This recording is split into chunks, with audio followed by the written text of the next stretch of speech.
Assalamu alaikum. Am I audible? Walaikum salam. Yes, ma'am. Okay, so I'm sharing my screen shortly. Just give me a minute. Okay, here. So today is going to be the last part for direct and indirect tense speech. And in the last class, we had covered this part that what are the exceptions for direct and indirect sentences. So here's an exception for that. Actually, we discussed it in the last class that if the reporting verb is going to be in present tense, there's no change in the reported sentence.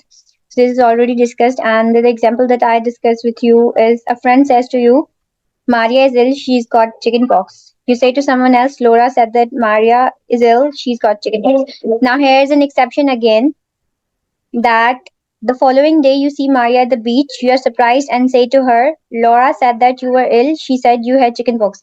Here you one thing that you need to mention is that कि आप लोग जब देखेंगे कि एक चीज जो अभी के लिए ट्रू नहीं है और पहले बात की गई है पास में लेकिन अभी वो अप्लाई नहीं होती तो हम उसका टेंस जो है वो चेंज कर देते हैं लेकिन अगर वो हमारे पास यूनिवर्सल ट्रूथ है जो कि चेंज नहीं हो रहा है बाद में भी वो ट्रू रहेगा हमेशा ट्रू रहेगा मैंने एग्जांपल्स भी दी थी लास्ट टाइम क्लास में तो वो उसको हम चेंज नहीं करते उसके टेंस को चेंज नहीं करते so this is what we had discussed in the last class now moving forward if I talk about direct statements in past tense do not always change either अब जरूरी नहीं है कि डायरेक्ट स्टेटमेंट जो पास में है वो हमेशा चेंज हो अब ऐसा कब होगा कब वो चेंज नहीं होंगी let's discuss it because a change might alter the meaning और just make it sound confusing कभी कभी ऐसा होता है ना कि टेंस को चेंज कर लेने से मीनिंग चेंज हो जाती है या फिर वो कंफ्यूजिंग बन जाती है so we don't get idea from that ना the sense is missed so for example a friend is telling you about the horrible weather it started raining heavily when I left work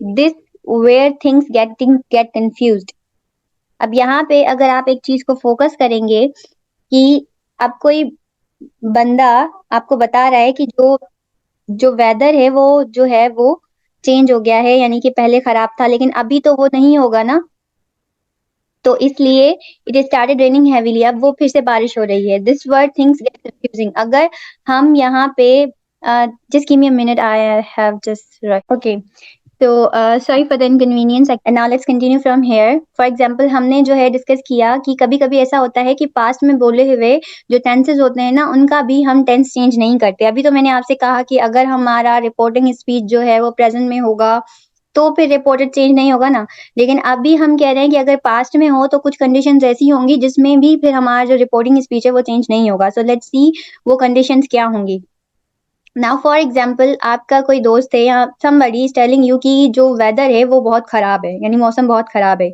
it started raining heavily when I left work this where things get confuse अब आप अगर इसका tense change कर लें तो what sense will it give कि बारिश कब हो रही थी यू वांट गेट एक्चुअली कि बारिश कब हो रही थी अब कल हो रही थी आज हो रही थी या वेयर व्हेन एंड हाउ तो इसमें फिर हम टेंस चेंज नहीं करते ताकि जो सेंस है वो बरकरार रहे सेंटेंस की He said it had started raining heavily when he had left work. It sounds horrible and the sentence is almost nothing but verbs.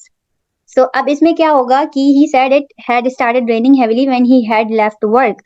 तो अब अगर यहाँ पे टेंसेस चेंज हो गए हमने टेंस चेंज कर दिया तो अब आप अगर देख सकते हैं तो इसकी मीनिंग मिस हो गई ना अब हमें समझ नहीं आ रहा कि कब बारिश हुई एक्चुअली एग्जैक्टली क्या वर्ड था व्हाट दिस सेंटेंस मीन्स तो अब हमें इस सेंटेंस में से कोई सेंस नहीं मिलेगा तो इसलिए हम टेंसेस को सेम रखते हैं ही said it had started raining heavily when he left work is wrong because it means it was already raining when he left work right अगर हम कंडीशनल्स में देखते हैं ना कंडीशनल आपने अगर आप लोगों को थोड़ा बहुत आइडिया हो तो कंडीशनल में अगर दो पास्ट के सेंटेंसेस हैं तो जो चीज दोनों में से पहले हुई हो उसको हम पास्ट परफेक्ट में रखते हैं और जो चीज जो है वो बाद में हुई हो उसको पास्ट सिंपल में रखते हैं तो this is what conditional sentences mean तो अगर हम हमारी इनडायरेक्ट स्पीच को उस तरीके से चेंज कर देंगे तो ये एक कंडीशनल का सेंस देगा जिसके अकॉर्डिंग बारिश पहले हुई थी सही है लेकिन अगर हम हमारा डायरेक्ट वाला सेंटेंस देखेंगे तो उसमें वो कह रहा है कि बारिश बाद में हुई थी तो अब दोनों सेंटेंसेस का जो है साउंड और सेंस चेंज हो गया so this is what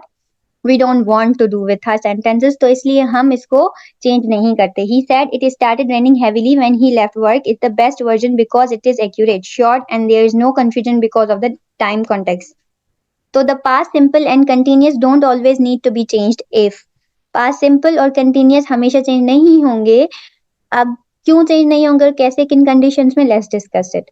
There is a time context which makes everything clear, and or there is another action already using the past perfect. अब एक टाइम का कॉन्टेक्स्ट होता है, सही है. पास्ट में भी टाइम होता है ना, कि पहले कौन सी चीज हुई और उनका सीक्वेंस क्या था, चीजें किस तरह हो रही हैं. और there is another action already using the past perfect. अब पास्ट में ही एक एक्शन है जो पास्ट परफेक्ट का सेंटेंस ऑलरेडी यूज कर रहा है, which might alter the meaning और मेक थिंग्स कंफ्यूजिंग. तो इस सिचुएशन में फिर हम क्या करें? तो इस सिचुएशन में हम अप्लाई करते हैं rules for universal truth and habitual facts के. आप लोगों को पता होगा प्रेजेंट सिंपल में यूनिवर्सल ट्रुथ और हैबिचुअल फैक्ट्स के हम पढ़ लेते हैं, जैसे 2+2=4 and sunrises in the east. तो इस तरह के सेंटेंसेस आप हमेशा से पढ़ते हुए आ रहे हैं, जो कि यूनिवर्सल ट्रुथ कहलाते हैं. If the reported speech states some general, universal और habitual truth, proverb, historical event in the past, improbable future condition, the present tense used there is not changed into the corresponding past form. तो अब change नहीं होगा. आप देखते हैं ये कैसे होता है. अगर हमारे पास डायरेक्ट सेंटेंस है, my friend said I M an early riser, तो इनडायरेक्ट में होगा my friend said that he is an early riser. हमने इस एक्सेप्शन को पहले भी डिस्कस किया है लास्ट क्लासेस में भी. इनडायरेक्ट के पहले वाले जो है लेक्चर में भी मैंने आपको बताया कि यूनिवर्सल ट्रुथ जो है वो टेंस चेंज नहीं करते. बाकी फॉर्म सारी चेंज होती हैं, लेकिन यूनिवर्सल ट्रुथ हमेशा चेंज नहीं होते. सो डायरेक्ट अगर एग्जाम्पल है हमारे पास, father said man is the only animal that cooks his food. सही है. तो अगर आप इसको देखें कि ये तो हमेशा ही ट्रुथ रहेगा ना. अगर हम इसको देखें तो ये कभी चेंज तो नहीं होगा. जनरल है, एक जनरल स्टेटमेंट है. इंसान ही ऐसी मखलूक है जो अपना खाना खुद बनाते हैं, लाइक कुक करते हैं ना. बाकी एनिमल वगैरह तो कुक नहीं करते. तो this is the general statement, general truth. तो जो कभी भी चेंज नहीं होगा, तो keep it simple. Like father said that man is the only animal that cooks his food. Okay. Okay. So direct, the teacher said the earth moves around the sun. Indirect says the teacher said the earth moves around the sun. अब यहाँ पे अगर आप कुछ sentences examples देखें तो उसमें पता हमें चल रहा है कि हमारे जो यूनिवर्सल ट्रुथ होंगे वो चेंज नहीं होंगे. बाकी सेंटेंस डायरेक्ट इनडायरेक्ट तो चेंज होता रहेगा, लेकिन हमारे यूनिवर्सल ट्रुथ जो होंगे वो चेंज नहीं होंगे. सो फॉर दैट अब हमारे पास नेक्स्ट एक्सेप्शन या नेक्स्ट चीज जो है वो समझने के लिए वो ये है, the past indefinite tense or the past continuous change is not changed if the reported speech states two action which took place at the same time. अब यहाँ पे देखें, past indefinite tense हो या past continuous tense हो, वो change नहीं होगा. कब चेंज नहीं होगा? जब हमारे पास रिपोर्टेड स्पीच में दो एक्शंस परफॉर्म कर रहे हैं सेम टाइम पे. दो एक्शन कैसे? Let's see. Sarla said when Ram was reading, Sham was writing. अब दो एक्शन हो रहे हैं ना, एक रीडिंग का हो रहा है, एक राइटिंग का. One person is reading and the other one is writing. So for that, indirect, Sarla said that when Ram was reading, Sham was writing. तो अब दो एक्शन परफॉर्म हो रहे थे, इसलिए पास्ट कंटिन्यूअस वाला जो टेंस है वो चेंज नहीं हुआ. हम इसमें एक्सेप्शंस पढ़ रहे हैं, सही है. तो जब हम एक्सेप्शन पढ़ रहे हैं तो एक्सेप्शन के जो कुछ केसेस हैं वो हमने डिस्कस किए हैं, तो वो आपने रखने हैं अपने जहन में. एरर डिटेक्शन में इसका बहुत यूज होता है, सो माइंड इट. उसके बाद हमारे पास तीसरी चीज क्या है? The simple past is not changed if the reported speech states a past historical event और फैक्ट. ठीक है. अब वो कब चेंज नहीं होगा? जबकि सिंपल पास्ट भी रिपोर्टेड स्पीच के अंदर कोई पास्ट हिस्टोरिकल इवेंट और फैक्ट को डिस्कस कर रहा. For example, the teacher said Akbar died in 1605 AD. सही है. अब वो तो 1605 AD में उसकी डेथ हुई थी. अब वो चेंज तो नहीं होगी ना, उसकी डेथ तो वाकई उसी टाइम पे हुई थी. अब भली मैं 100 साल बाद में चली जाऊं, लेकिन it's not gonna be changed. So the teacher said the Akbar died in 1605. अब वो कल भी 1605 में उसकी डेथ हुई थी, आज भी 1605 में डेथ हुई है, और अगर मैं कल बात कर रही हूँ तो तब भी उसकी डेथ उसी दिन पे हुई होगी. तो that's not gonna be change like this. इसलिए हम इसको चेंज नहीं करते. Now, vocative and nominative of address are omitted altogether and their sense is expressed in the sentence. अब देखते हैं ये कैसे. Direct, the speaker said, gentlemen, I'll tell you what is going there. Indirect is saying, the speaker told his audience, those present, that he would tell them what was going there. ठीक है. अब इसमें मैंने आप लोगों के साथ एक कंडीशन डिस्कस की थी कि स्पीकर अगर बात कर रहा हो डायरेक्टली आपसे, ठीक है, तो फिर आप अपना जो है अपने आप को यूज करते हैं, like he told this to me और आई वाज प्रेजेंट, तो इस तरह से इस सेंटेंस को चेंज करते हैं। लेकिन अगर एक स्पीकर एक बात किसी और से कह रहा हो लेकिन आप उसकी बात जो है वो बता रहे हो किसी और को, then you will say like this: the speaker told his audience, those present, that he would tell them what was going. अगर यहाँ पे ऐसा नहीं होता, ये जो वर्ड है ना जेंटलमैन, ये हमें रेफर कर रहा है कि वो जो बंदा था, स्पीकर था, वो ऑडियंस से बात कर रहा था। तो इसलिए हमने यहाँ पे ऑब्जेक्टिव केस में रखा है हमारे रिपोर्टिंग स्पीच की। The speaker told his audience, audience जो भी वहां पे प्रेजेंट होगी, दैट इज द, मतलब जो हमारे पास फॉलो अप होता है उसमें इनडायरेक्ट में, वो ही वुड टेल देम। अब स्पीकर टेल देम, ही हम किसके लिए यूज कर रहे हैं? उस स्पीकर के लिए, सब्जेक्टिव केस के अंदर ही वुड टेल देम किसके लिए? ऑडियंस के लिए। व्हाट वाज गोइंग देयर, ठीक है? तो इस तरह से सेंटेंस चेंज होगा। अब फॉर एग्जांपल यहाँ he said I hope friends you will support me, he said that he hope they would support him. यहाँ पे सारे ही लोग दूसरे हैं ना, the speaker is not talking to the other speaker. अब जो डायरेक्ट का स्पीकर है वो इनडायरेक्ट के स्पीकर से बात नहीं कर रहा है, वो किसी और से बात कर रहा है, like there is a third person ना, थर्ड पर्सन बिटवीन देम। तो अब अगर थर्ड पर्सन के बारे में बताना हो, थर्ड पर्सन हमारा इनडायरेक्ट के अंदर ऑब्जेक्टिव ऑब्जेक्टिव केस हो, तो उसको हम इस तरीके से यूज करते हैं। अभी past tense subjunctive after would, like would rather, do not change. अब अगर वुड रादर और वुड लाइक के वर्ड्स हों तो वो चेंज नहीं होंगे, जैसे कि he said I would rather she played, he said that he would rather she played. अब pure imaginary condition, if were clause do not change, अगर इफ या वर्ड के क्लॉजेस हो तो वो चेंज नहीं होते। He said if I were rich I would settle in Mumbai. The indirect में he said that if he were rich, he would settle in Mumbai. I'm sorry, I'm not sharing any video so that it makes better resolution. Or are you talking, sir, there is a message in chat and they are saying that there is no better resolution of, video when it is uploaded on YouTube. So I have seen some of the videos on YouTube. Yeah, that's right. There is not a better resolution, and some words are blurred, and those are not visible. So try to listen to what I'm saying, and try to talk to me, or try to drop me a message if you don't understand anything or anything that you want me to tell you about the things that I'm explaining. And other than that, what I am discussing today is the direct and indirect speech, and I have already given 2 lectures on the same topic, and today is the 3rd lecture on this topic, and we are continuing it.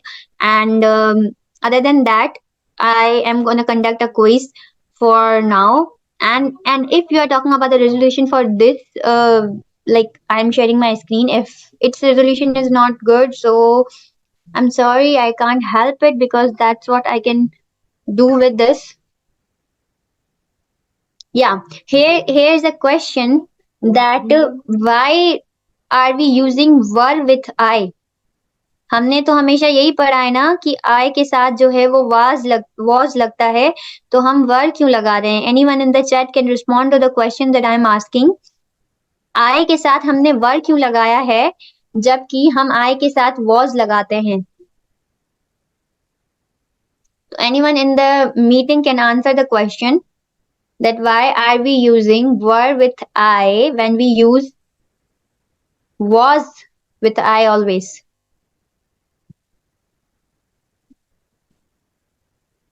Come on.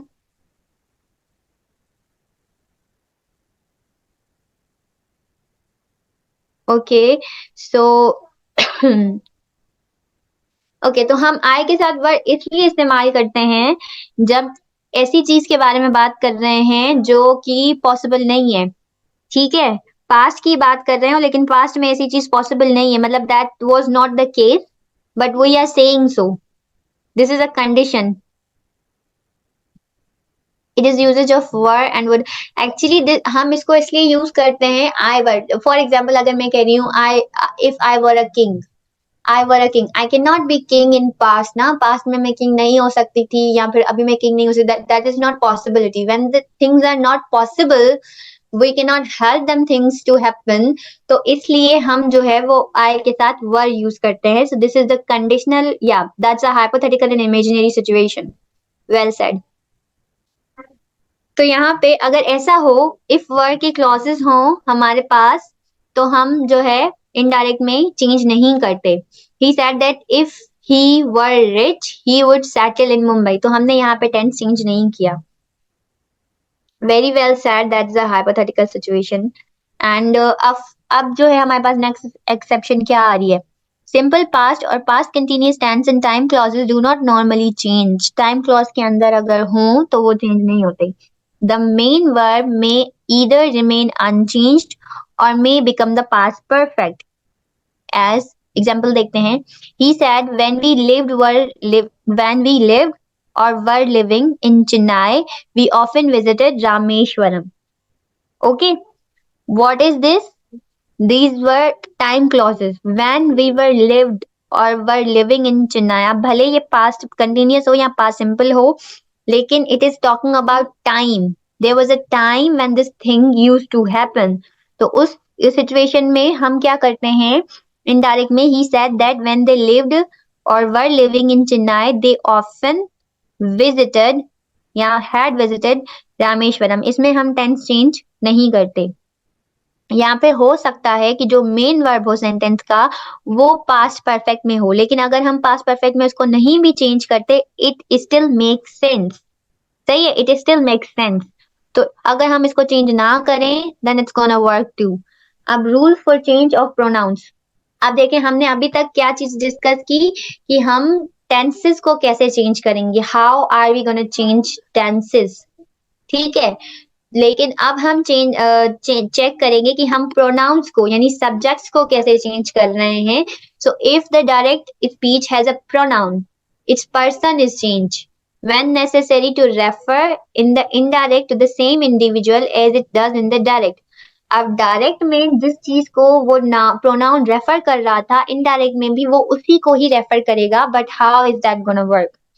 If the the first person in reported speech changes according to the subject of the reporting speech. अब इन चीजों को ना थोड़ा सा समझें because ये I can sense कि ये थोड़ा सा कंफ्यूजन है. कि the first person in reported speech. अब रिपोर्टेड स्पीच क्या होता है? He said, she said, they said, जो स्टार्टिंग वाला सेंटेंस होता है उसको रिपोर्टेड कहते हैं ना. The first person in reported speech changes according to the subject of reporting speech. अब रिपोर्टिंग स्पीच के सब्जेक्ट के साथ वो चेंज होता है. अब देखते हैं for example, I am sorry if I mistakenly confuse they both. तो अब सोनी सैड जो है वो हमारा रिपोर्टिंग स्पीच है और यहाँ रिपोर्टिंग सेंटेंस है. और आई एम अ गुड गर्ल जो है हमारा वो क्या है? रिपोर्टेड स्पीच है. तो अब इसका रिपोर्टेड स्पीच का जो हमारे पास सब्जेक्ट होगा लाइक दिस शी, ये किसके अकॉर्डिंग होगा? जो हमारा डायरेक्ट के अंदर रिपोर्टिंग स्पीच है उसके सब्जेक्ट के साथ. Soni is referring to a girl, तो उसके लिए जो हम प्रोनाउन यूज करेंगे वो किसका यूज करेंगे? गर्ल का. ऑफ कोर्स गर्ल के लिए कौन सा प्रोनाउन यूज होता है? That's she. तो she was a good girl. That's how we are gonna change. अब सेकंड पर्सन के लिए क्या होगा? In reported speech change of the second person depends on the object of the reporting speech. अब अगर second person का हमें change करना है ना, तो वो हम कैसे change करेंगे? वो उसके object के, मैंने आपको कहा था कि एक subjective case होता है, the first one we discussed is the subjective case, और दूसरा होता है objective case. Now we are discussing about an objective case. तो I told them you have finished your work. I told them that they had finished their work. अब them है ना, them is an object of this reporting sentence. अब reporting sentence के अंदर ये जो है वो सब्जेक्ट है, ये वर्ब है, टोल्ड वर्ब है, एंड देम जो है वो ऑब्जेक्ट है. तो अब इसके ऑब्जेक्ट के अकॉर्डिंग इसका सब्जेक्ट चेंज होगा. अब देम के अकॉर्डिंग इसके अंदर सब्जेक्ट दे होगा because them is the objective case of they. सही है, यहाँ पे सब्जेक्ट्स के या प्रोनाउंस के सब्जेक्टिव एंड ऑब्जेक्टिव केसेस दोनों होते हैं. अब थर्ड पर्सन के लिए क्या होगा? What is gonna be for the third person? The third person remains unchanged. अब थर्ड पर्सन जो है वो अनचेंज रहेगा. For example she said she is in Delhi, she said that she was in Delhi. अब यहाँ पे ये थर्ड पर्सन की बात हो रही है। अब अगर आप इनको दोबारा से मैं अगर आप लोगों को थोड़ा सा मेंशन कर दूं अगेन, दैट कि इसमें क्या था, Soni said I am a good girl. अब वो जो सोनी है ना, वो अपने बारे में ही बात कर रही है, ठीक है, वो अपने आप को ही कह रही है। आई एम अ गुड गर्ल मतलब वो अपने आप को कह रही है, तो हम सब्जेक्टिव केस के अंदर सब्जेक्ट टू सब्जेक्ट चेंज करेंगे। अब सेकंड पर्सन, ये जो आई है, ये एक फर्स्ट पर्सन है, ये सेकंड पर्सन के साथ बात कर रहा है, सही है। तो अगर वो सेकंड पर्सन के साथ बात कर रहा है, then it is gonna be changed according to the object of the reporting speech. और अगर वो थर्ड पर्सन के साथ बात कर रहा है, like I am neither of the person, ना मैं बोलने वाला हूँ ना मैं सुनने वाला हूँ, लाइक उन दोनों में से ना जिससे बात की जा रही है, so I am nobody in that conversation between two people. तो अगर दोनों में से कोई भी नहीं हूँ तो वो अनचेंज्ड रहेगा, वो जो था वो वैसा ही रहेगा। तो अब table for the changes in pronoun. अब प्रोनाउन में चेंज के लिए हमारे पास टेबल है, जैसे कि ये आप टेबल नोट भी कर ले। डायरेक्ट स्पीच में अगर आए है तो इनडायरेक्ट में ही शी हो जाएगा, ठीक है। डायरेक्ट स्पीच में अगर यू है तो ही शी दे हो जाएगा। डायरेक्ट स्पीच में वी है तो दे हो जाएगा, दे है तो दे ही रहेगा, he she. It for it, us for us, them, are for their, his for his, her for her. Third person ही रहता है, इट्स फॉर इट्स, ठीक है। तो ये जिस तरह होगा उस तरह ही रहेगा। अब यहाँ पे कुछ एग्जांपल्स हैं एंडिंग में। डायरेक्ट है, ही said I can cross this river, ठीक है। इनडायरेक्ट में रहेगा, ही said that he could cross the river. इसको किस में चेंज किया, सब्जेक्ट को सब्जेक्ट में ही चेंज किया।